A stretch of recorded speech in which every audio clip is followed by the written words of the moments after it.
C'è molta Italia nella storia dell'Aston Martin.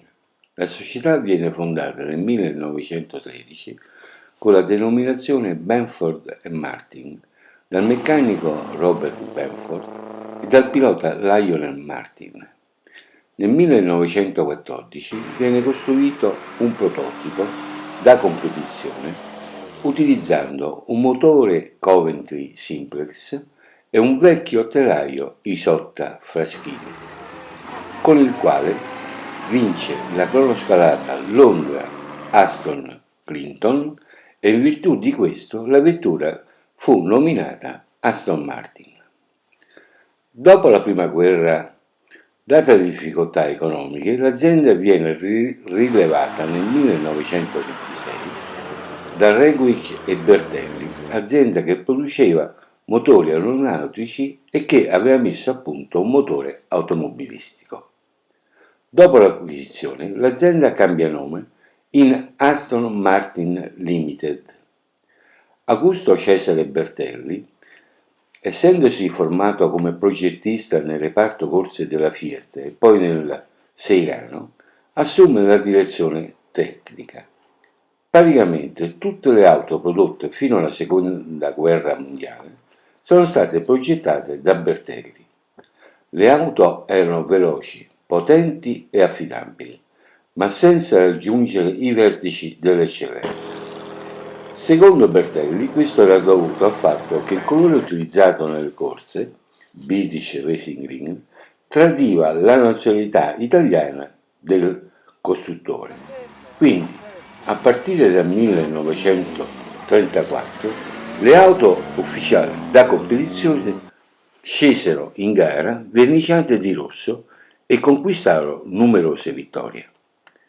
Nel dopoguerra subentra l'imprenditore David Brown, che acquista successivamente anche la Lagonda, auto di pregio ma in difficoltà economiche.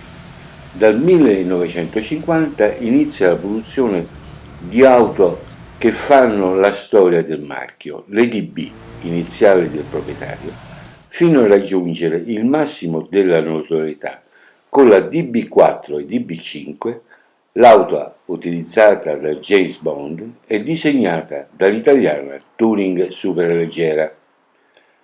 Nel 1972 David Brown cede l'azienda e si conclude il periodo del suo massimo splendore.